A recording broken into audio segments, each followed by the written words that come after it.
What role do allusions play in the Bible? How can you find them when you're studying the Bible? And why is it helpful to recognize them? Let's check it out on this episode of Masterpiece.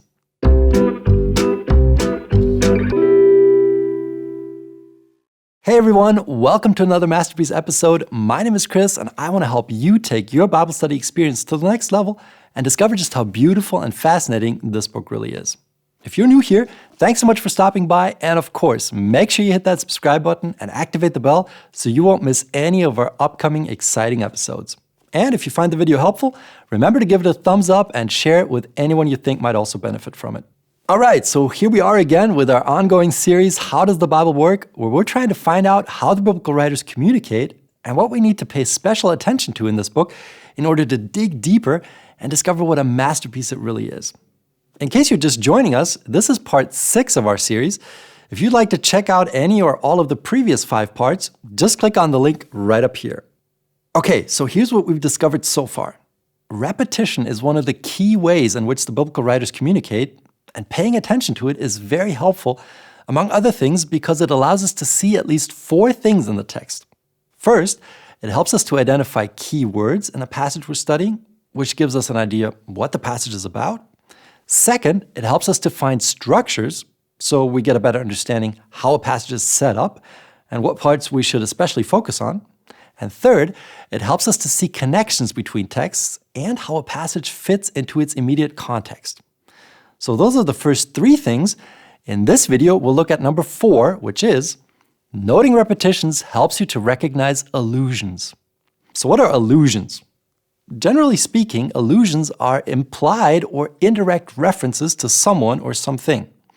In other words, when a writer or speaker uses an allusion, they word what they want to say in such a way that the attentive listener or reader will be reminded of something that has some kind of connection to what the writer or speaker is talking about.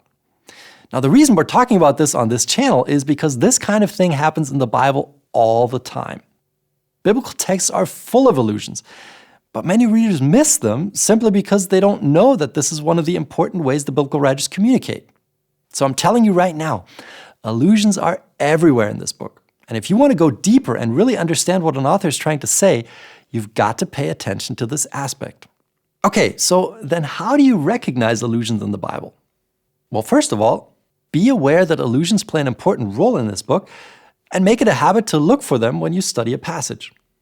So as you're reading a text, always ask yourself, does this remind me of anything? Did these particular words or phrases or themes already occur in a previous text? David is sent by his father to his brothers who are not happy to see him. Where did that happen before? John saying in the first chapter of his gospel that in the beginning was the Word and that the light shines in the darkness. What does that remind me of? Now, of course, in order for this to work, you have to know your Bible. You have to know what's in there. Because if you don't, that particular word or phrase the author put in the text to remind you of something is not going to ring a bell at all, and you'll just miss it. So you've got to read the book. Really make yourself familiar with it so you know the content. So besides studying passages in depth, make it a habit to just read through the Bible regularly. Trust me, you will start seeing more connections if you do this. Now maybe at this point you're wondering, how can I make sure that I've really found an allusion and I'm not just making up a connection that's not really there? Great question. And the answer is, even though there are, of course, exceptions, generally speaking, the more significant words or phrases that are shared by both passages, the more likely it is that an allusion was indeed intended by the author. Now, as always, you're going to have an easier time seeing these parallels in an accurate translation, like the English Standard Version or the New American Standard Bible. But if you really want to be on the safe side, check online or in a Bible software program or in a so-called interlinear translation if the words or phrases are really identical, not just in the translation, but in the original language. Even if you can't read Hebrew or Greek, you can still see whether the words look alike or not. Just type the Bible reference and the word Hebrew for Old Testament texts or Greek for New Testament texts into your search machine, and you'll find several websites where you can read the original text and an English word-for-word translation side by side. But maybe you're saying, that's all nice, but so what? Why should I pay attention to allusions? How is this helpful? Well, probably the main benefit is that just like with the other literary devices we've talked about, like keywords, structures, and context, recognizing allusions and thinking about their significance gives you a much better chance to understand what an author is trying to communicate through a text and what his point of view is. For instance, how he evaluates certain characters or actions. Take, for example, the story of Abram and Hagar in Genesis 16. You know that story where Abram and Sarah can't get any kids, and Sarah convinces Abram to sleep with her maid Hagar.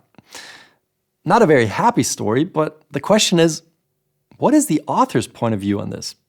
Does he evaluate what is happening in any way? Well, if you're looking for explicit statements in the text, you're not going to find any. The author never explicitly says, this is problematic, or God was displeased with what they did, like in the story of David and Bathsheba, where we do have such an explicit evaluation. So does that mean that in this case the author doesn't have a point of view? No, it simply means that he doesn't state it directly. But if we look closely, we can see that he does communicate with us. Notice, for example, that already in verse 1, he explicitly informs us that Sarah was Abram's wife. Now, at first glance, that seems like an unnecessary detail because we already know that Sarah is Abram's wife. We've known this since chapter 11. But apparently the author wants to especially remind us of this fact at this particular point, and he doesn't just do it once, but twice, because in verse 3 he again says, Sarah, Abram's wife. And then later on in the same verse he also says, Abram, her husband. So right from the beginning of the story, the author seems to be very interested in reminding us that Abram and Sarah are a married couple. They're husband and wife. But that's not all. Notice again verse 3. Then Sarai, Abram's wife, took her maid, the Egyptian Hagar, and gave her to Abram, her husband, as a wife. So a woman takes and gives to her husband. And in verse 2 it says that the husband listens to the voice of his wife. What does that remind us of? Yeah, exactly. There's only one previous passage where you have the same combination of characters and actions, and that's in the story of the fall in Genesis 3. The woman took the fruit and gave it to her husband, and later on God says to Adam, because you listened to the voice of your wife.